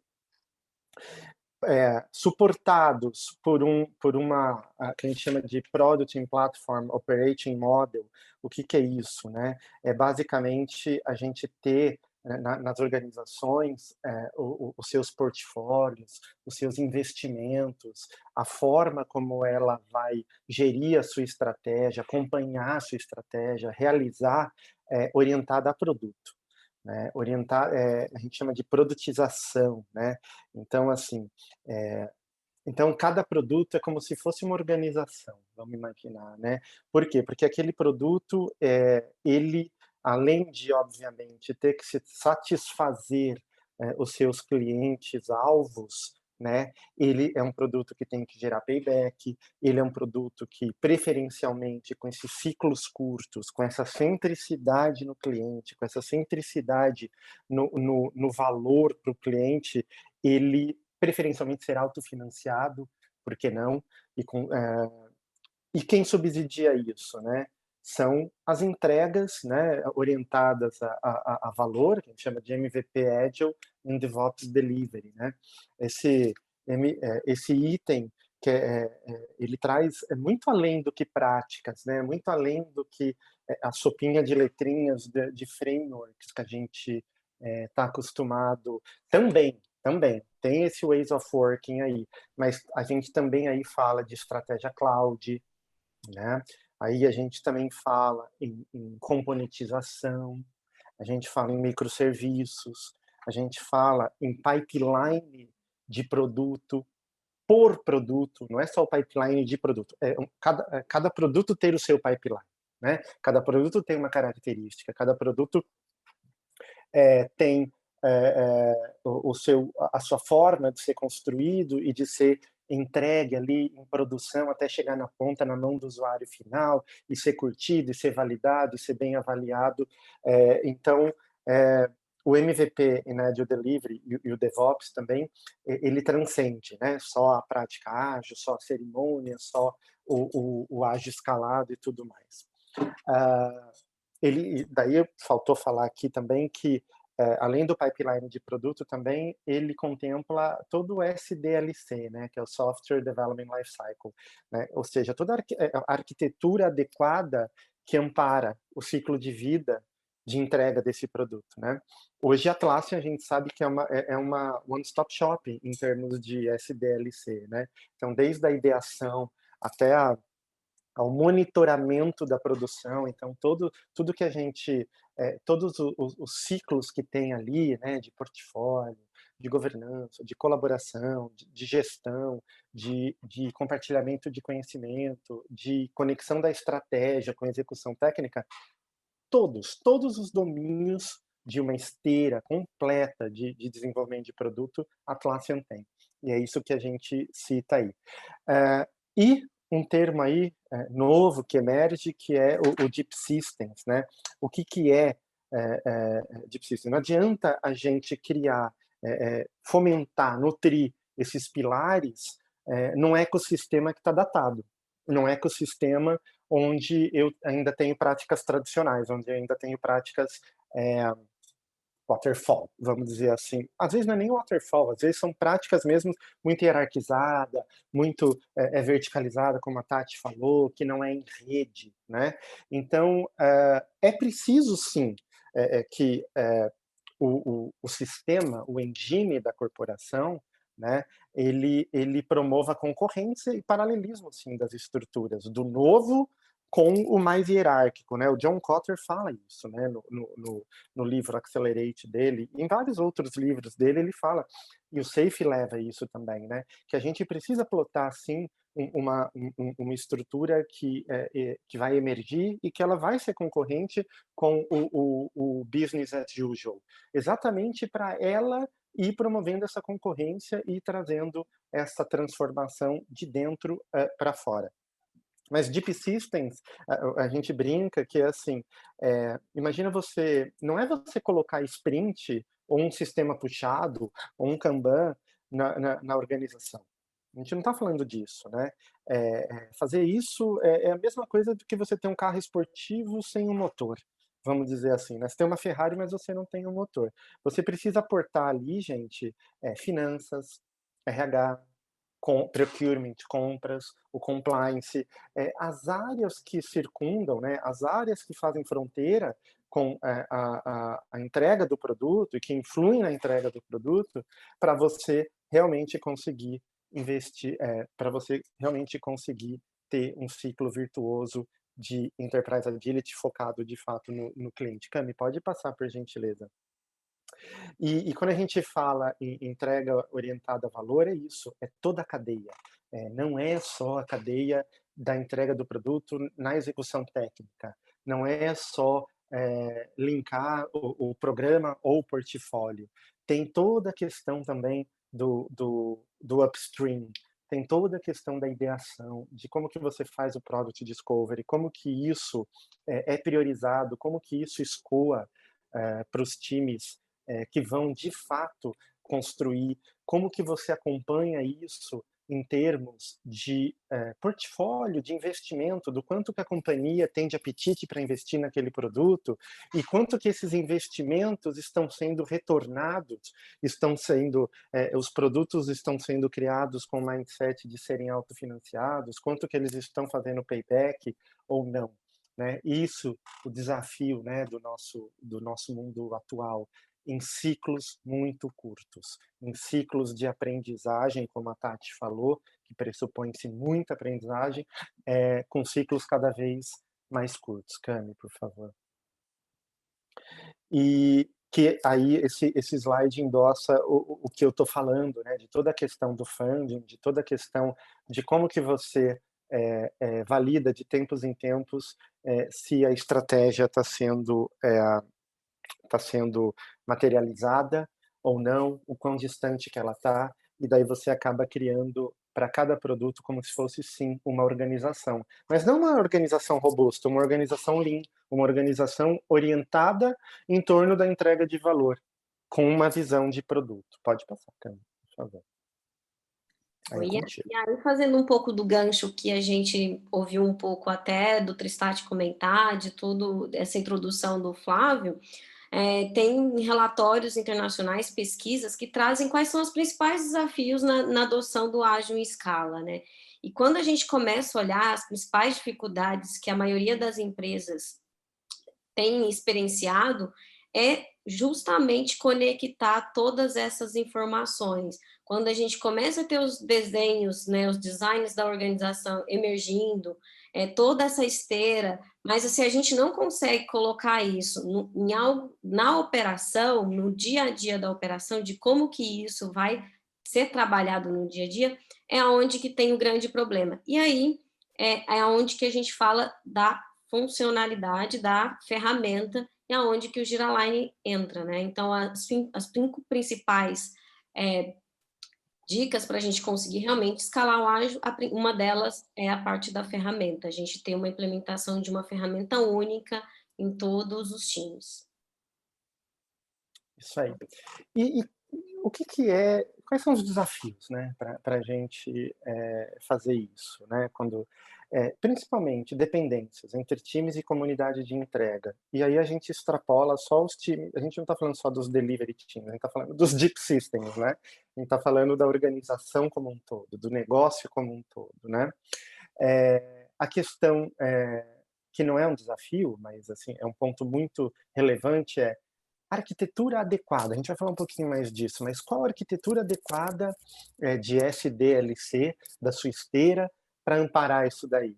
Onde o seu produto vai ser idealizado, ele vai ser trabalhado, ele vai ser priorizado, ele vai ser validado, construído e evoluir conforme a necessidade do cliente na ponta, né? A questão da cultura, de como que você adapta práticas, como o Tristati falou, como que você, para o seu contexto, para a sua realidade, né, para as suas capabilities, né? Reforço a questão do ciclo de vida de desenvolvimento do produto, num sentido de que a gente tem que conectar toda a cadeia de valor. Não só, hoje, o que a gente vê o mercado fazendo de forma predominante é a questão do delivery, de um enfoque nas comunidades ágeis, nas comunidades de entrega, apenas apenas, vamos dizer assim, no nível da entrega, e não olhando o todo, não tendo uma abordagem holística, né? Então, a gente tem que trazer que o ciclo de vida, ele tem fronteira, ele faz interface com outras áreas, e não só áreas com capabilities, né, do negócio, que precisam ser incluídas nessa jornada. E, principalmente, trazer a questão do upstream, trazer a questão do product discovery, dar o devido enfoque, né, para a validação, a experimentação, validar as hipóteses daquele produto com ciclos curtos. Todos esses desafios são muito grandes, assim, e sem o aporte de uma ferramenta, de um EAP, né, do Enterprise Agile Planning, imagina fazer tudo isso com Excel, fazer tudo isso com Miro, Mural, né? Então, assim, é impossível. A gente não vai ter um repositório único e confiável de tomada de decisão, de visibilidade, onde a gente consiga dar o tom que a transformação precisa, né? Pode passar, Camila, por gentileza. Bom, e aí, aqui a gente vai trazer, de uma forma mais prática, a gente entra em algumas telas do Giraline de como efetivamente ele endereça esses principais desafios, essas principais dores que a gente enfrenta em um momento, em uma transformação como essa que a gente vem mencionando. Para a gente, esse ponto das dependências das comunidades é o ponto, assim, o primeiro ponto que começa a mais pegar quando a gente começa realmente a escalar. Quando a entrega precisa ser em conjunta. E aí a gente tem o Program Board, que ele tem todas as iterações, né, de um quarter, de uma PI Planning, ou seja, de um período de planejamento da execução que os times vão estar cadenciados, sincronizados. Então, a gente consegue ver todo um programa, quantos times o programa tiver numa mesma tela, tendo ali todos os objetivos, como o Tristati mencionou, ter os objetivos do nível do programa, ter os objetivos do nível do time também, quais estão sendo trabalhados em qual iteração, consegue ver quais são as features. Aqui, muito importante, a gente consegue ver quais são os problemas de planejamento que a gente tem, quais são as dependências que a gente tem e como que a gente pode trabalhar e ajustar isso, colocando todo mundo na mesma página, ajudando muito o trabalho de um RTE, de um Scrum Master também, em organizar essas dependências, né? Então, esse daqui é uma funcionalidade muito rica do Giraline, além de que todas as cores aqui também têm um significado, se já foram entregues, se tem algum problema. Cada formato indica se é um objetivo, se é uma funcionalidade, uma feature, se é um problema, se é uma dependência, dentre outros itens. Falando mais de dependências, dependência é uma funcionalidade muito interessante no Giraline, porque é uma gestão realmente de dependência, não é simplesmente uma conexão, link de itens.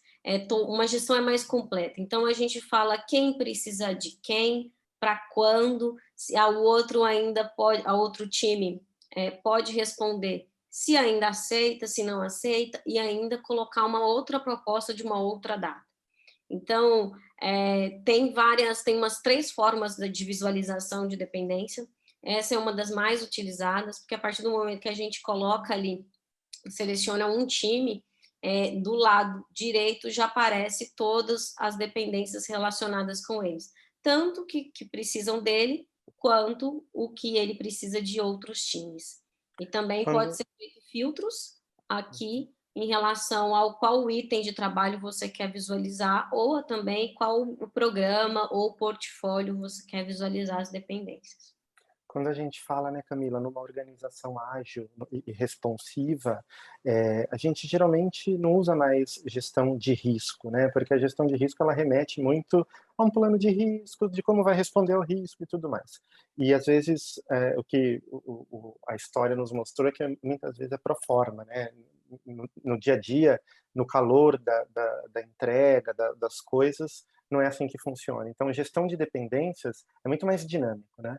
É uma coisa que faz muito mais sentido, porque dependência você vai não só as dependências entre os times de entrega, mas as dependências, barreiras organizacionais entre organização, de capabilities que dependem uma da outra e tudo mais, e como que a gente organiza isso para lá no final conseguir entregar o valor para o cliente, né? É isso. E faz com que a gente consiga também garantir a entrega das datas-chave do roadmap. Fábio? Bom, quando a gente falou de gestão de dependências, e lá também um dos itens que nós falamos, que é muito importante para a gente promover essa mudança, esse shift, né, na organização, é ter uma arquitetura adequada e uma arquitetura que olhe a cadeia de valor como um todo. O SDLC, o Software Development Life Cycle, e talvez esse termo até já esteja meio, eu acho que é Value Development Life Cycle, né? Seria mais apropriado como um todo, né? Desde uma ideia surgindo, né? E essa ideia vir, por que não, do próprio cliente na ponta, através de um portal de ideação. E soltei spoiler, Camila, de um portal de ideação que vem ali do próprio cliente, como que ela é tipificada, como que ela é avaliada, e daí práticas como design sprint, design thinking e tudo mais. Como que isso é valorado, né? Como que isso vai ser plotado num portfólio de investimento, assim, preferencialmente orientado a produto, né? Um portfólio que já seja produtizado, né?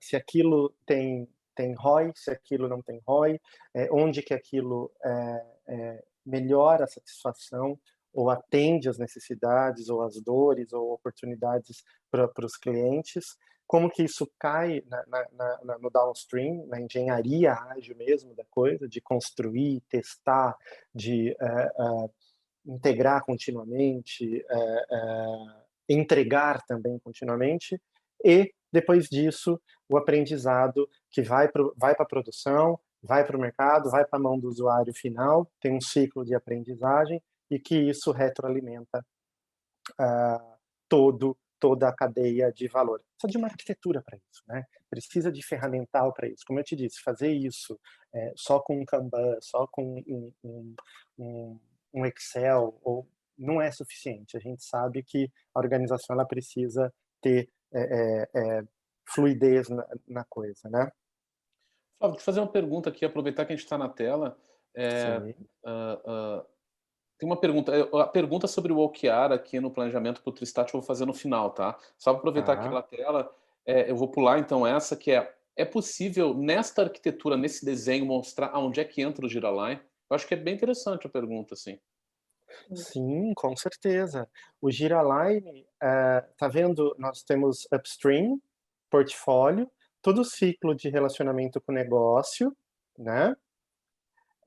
Então, nós temos toda a questão de ideação, toda a questão do business case, do fluxo de governança, toda a parte de planejamento dos portfólios, dos recursos, dos resultados-chave, de como que essas ideias vão se transformar em épicos, features, histórias, e como que elas vão escoar para os objetivos aí do produto, ou da cadeia de valor, ou dos times, aí tem uma série de variáveis, né, que vai.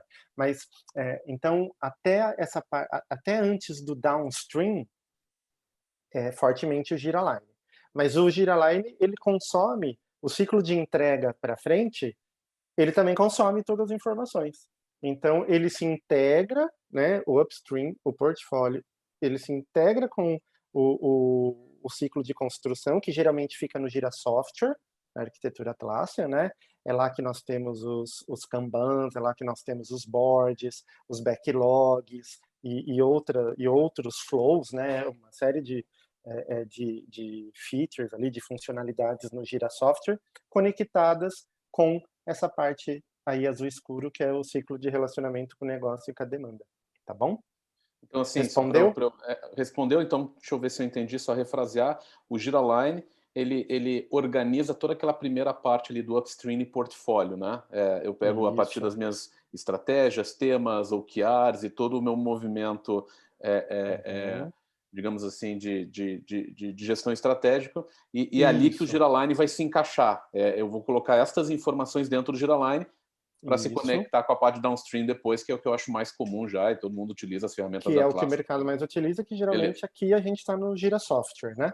Isso aí. Tá certo. Então, eles se integram e daí emerge toda a informação do Gira Software, sobe, porque se a gente olhar ali também, ó, tem fluxos de governança e tem toda a questão de planejamento, né? De recurso, dos objetivos e tudo mais. Então, eles se conectam, tá? E criam uma visão única. Isso.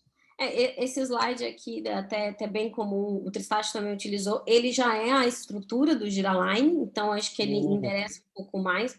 Então, as histórias, somente as histórias, os times estão no Gira Software e todo o resto está no Giraline. Então, toda a estratégia definida no Giraline, ela é os temas, os épicos, e como que isso é integrado com o Gira Software. As histórias também aparecem no Gira Align, mas elas são trabalhadas pelo time no Gira Software. Então, para o time, fica transparente a utilização do Gira Align, fica mais para os PMs, para quem está trabalhando com produto, com portfólio, com a estratégia, fica mais com as pessoas que estão trabalhando nesses níveis da organização, no nível de programa, portfólio e enterprise, os executivos. A parte também do planejamento de roadmaps, das PIs, também é toda feita no Giraline, garantindo, assim, a cadência e a sincronização dos times. Isso aí. De um lado, a gente... Oi? Perdão. Eu volto lá. De um lado, a gente tem os layers, né, de uma organização, né? Então, a gente tem estratégia, a gente tem o portfólio, as plataformas, ou vamos chamar assim de grandes soluções, né? Produtos que são grandes demais. Vamos imaginar a Microsoft com Office, né? Nossa, é uma plataforma ali, né? De negócio. Os programas, aí, né? E os times. E do outro a gente tem os elementos, as funcionalidades ali, as camadas do Gira Align, né? De estratégia até chegar no nível de release. Então, ela tem uma granularidade que ela cobre todos os elementos ali que a gente precisa no dia a dia orquestrar para ter visibilidade das coisas, tá bom? Interessante é que, por exemplo, todo o trabalho de contexto, como a Tati mencionou e o Tristati mencionou também, o Giraline suporta. A questão é a gente entender que design organizacional é esse. Quais são as camadas que essa empresa possui e quais são os itens de trabalho que estão relacionados a essa camada, né? E aí que a gente consegue trabalhar a questão da cultura também, a terminologia da ferramenta do Giraline é totalmente agnóstica, então a gente consegue trabalhar já com terminologias já conhecidas, padrão de mercado, ou também customizar a que for mais interessante para você. Então, de acordo que saiu o design organizacional, que foi entendido esse contexto da organização, a gente consegue facilmente transformar a plataforma. Acho que travou. Camilinha deve ter caído. E a gente estava bem na finalização. Deixa eu ver se eu... Deixa eu aproveitar. Eu aproveito. Não, eu vou aproveitar. É o seguinte: primeiro tem uma pergunta. Deixa eu só abrir aqui, né? Uma pergunta do. Deixa eu só procurar de novo. Agora rolei para baixo. Uma pergunta do. Não achei mais, do Márcio Gomes, acho que é isso. Sobre... tá aqui, ó, perdão, acho que estava na janela errada. Sobre as diferenças entre o Giraline e o portfólio, agora Advanced Roadmaps, né? Eu colei um link ali, pessoal, poderia também tomar o tempo aqui explicando, falando algumas questões, mas eu colei um link de um artigo que a Atlassian tem que explica muito bem isso. Eu acho que a informação vai estar mais completa, né? Claro que, se houver alguma dúvida, fiquem à vontade de nos procurar, a gente pode até mesmo marcar uma call rápida e falar um pouco sobre essas diferenças, mas acho que o documento ali ele fala bem. Eu vou aproveitar enquanto a Camila não volta também, vou fazer aquela pergunta que tinha sido feita para o Tristati antes, tá, Tristati? Que é o seguinte: é sobre o uso de OKR, eu acredito que seja para o Tristat, tenho quase certeza, né, que é sobre se vocês associam o OKR também ao planejamento estratégico de TI. Boa. Acho que tem um aspecto importante da transformação, André, da Globo, que não tem mais separação entre TI e negócio. Quando a gente olha os nossos OKRs, eles sempre estão mirando em resultados-chave que a gente tem como negócio.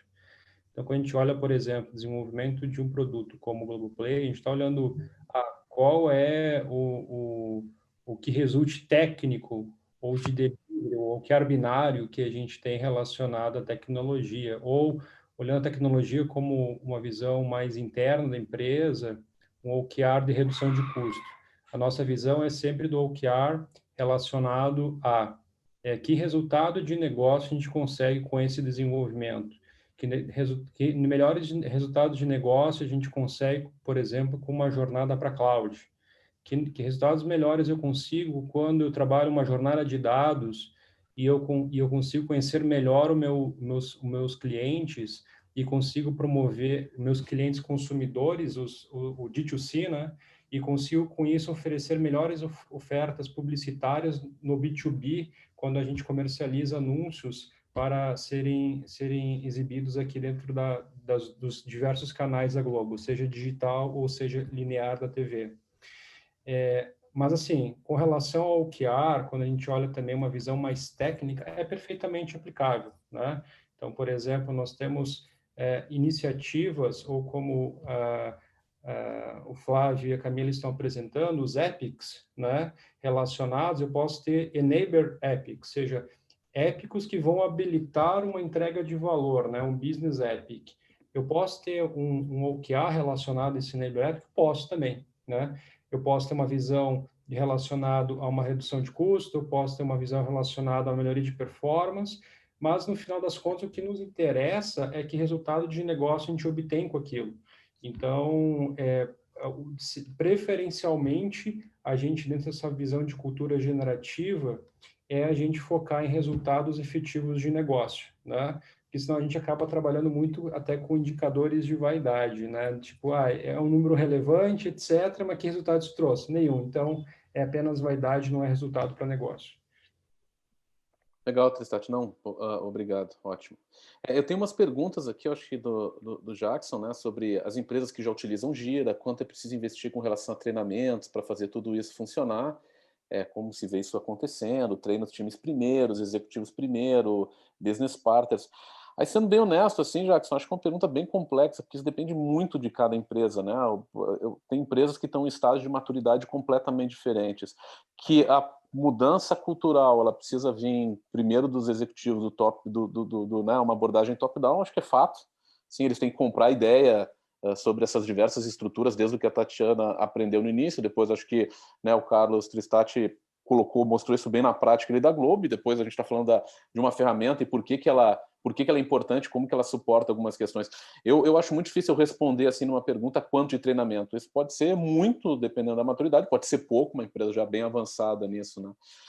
E os principais desafios de implementação dessa ferramenta específica, aí eu também posso até trazer para vocês aqui, eu acho que a empresa ela tem que estar num nível de maturidade no qual ela consegue ter uma visão clara das suas estratégias e desdobrar isso a partir de value streams, né? Ou seja, ter uma abordagem já de valor e já ter alguns conceitos do ágil escalado e do própria agilidade organizacional implementados dentro da empresa. Se eu tenho uma empresa que ainda está no movimento, né, onde eu tenho grande parte dos meus projetos ainda em métodos tradicionais, onde eu utilizo lá aqueles status reports, né, que mensalmente todo mundo perde aí 2, 3 dias preparando PowerPoint, enfim, eu acho que tem muita lição de casa anterior a ser feita antes de pensar em Giraline, né? Sendo bem honesto, Giraline não é para toda empresa, né? Existe um trabalho anterior de qualificação da empresa e algumas delas a gente, sem dúvida, qualifica. Olha, acho que não é o momento de vocês pensarem em Giraline, porque tem uma estrutura que precisa ser adaptada a um novo mindset de agilidade antes de ter o Align implementado sobre tudo isso, né? Então, tem vários desafios, mas o principal é não ter uma clareza da empresa sobre suas estratégias e um digamos assim, um mindset com todos esses conceitos que o time está trazendo. E aí, por último, ele tem uma pergunta sobre o Giraline se sobrepõe o Gira Portfólio, né? Eu coloquei o link ali do artigo se vocês não tiverem acesso, a gente pode colocar depois de novo, entrar em contato conosco. Mas, pessoal, assim, eu vou passar uma mensagem para vocês que é a seguinte: o Giraline foi uma ferramenta construída sob uma perspectiva completamente diferente. O Gira Software, foi uma ferramenta construída para os desenvolvedores de software e ela foi evoluindo ao longo dos últimos, enfim, as dezenas de anos aí, né? Depois, o portfólio foi, digamos assim, construído sobre o Gira para ter uma visão dos portfólios de projeto, dos roadmaps de entrega e como é que isso tudo se conectava. Para por aqui agora e começa de novo. Gira Align, antigamente Agile Craft, foi construído sob uma perspectiva de eu sou um C-level, eu sou um executivo e eu quero entender como as minhas premissas estratégicas que foram definidas, né, a minha estratégia definida está se desdobrando em todos os projetos que eu executo dentro da empresa. Um vem de cima, né, e começa a construir uma visão até a parte de baixo, digamos assim, o downstream dos meus projetos, e aí é onde eu conecto com o Gira. E o Gira ele foi construído a partir do downstream digamos assim, e chega até a parte de portfólio de projetos. Quando eu tenho o Giraline, eu posso e não posso usar o Gira Portfólio, tá? Porque o Gira Portfólio me dá uma visão para que meus times trabalhem muito bem nos seus roadmaps. Mas eu posso, dependendo do modelo de implementação, não ter o portfólio e gerenciar tudo isso a partir do Giraline.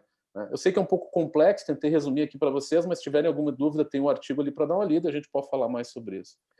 O que vai guiar isso, né, André, é a questão da arquitetura adequada para a organização, para o contexto da organização. Perfeito. Porque Perfeito. Não é plug and play. A gente tem Perfeito. Que, né? É isso aí. Perfeito. Eu não sei se a Camila voltou, não? Voltou. Então vamos lá. Pessoal, se vocês puderem dar só uma acelerada pelo tempo, né? Fechar, e aí depois a gente segue. Ok. Para finalizar, gente, o último desafio que a gente comentou ali é a questão da conexão de todo o ciclo de produto com o upstream. Então, toda a questão do portal de ideação, a parte de design mesmo, o funil de portfólio, a questão do funding, né, também comentado ali inicialmente pelo Flávio, e depois também, obviamente, conectar esses itens todos com a estratégia. Então, falando um pouquinho do portal de ideação, a plataforma Giraline, ela é uma plataforma que ela está falando toda ali do trabalho das camadas da organização, mas também ela tem uma funcionalidade que ela vai trabalhar a gestão também do produto. Então, tem um portal de ideação, né, que você consegue trabalhar, ajudar a trazer as novas funcionalidades para o seu produto, com votação, com comentários e toda uma visibilidade para todo mundo, e também uma gestão desse backlog de ideias. Você pode converter ali em uma app, com uma feature, uma capability, uma história, mapear em algum item já de trabalho que já tenha sido criado, e isso faz com que caia no seu Kanban de portfólio, né, no seu funil de portfólio, e assim as ideias, elas migram, né, elas escoam para o seu funil, e você continua dando andamento nas ideias para conseguir chegar no nível de colocar para execução dos times, tá? Obviamente que a hora que é feito, sai do backlog e vai para os times, aí é feito o alinhamento com os OKR, com os objetivos do programa e do produto também. Tem também uma parte de as funcionalidades financeiras. São funcionalidades, é um approach totalmente do Lean, então é uma visão um pouco diferente, mas tem a questão de uma gestão financeira bastante rica, baseada nas estimativas ágeis, baseada no approach de Lean, um financiamento de value stream. Então tem orçamento, o estimado e traz também real, o realizado, né, o atual.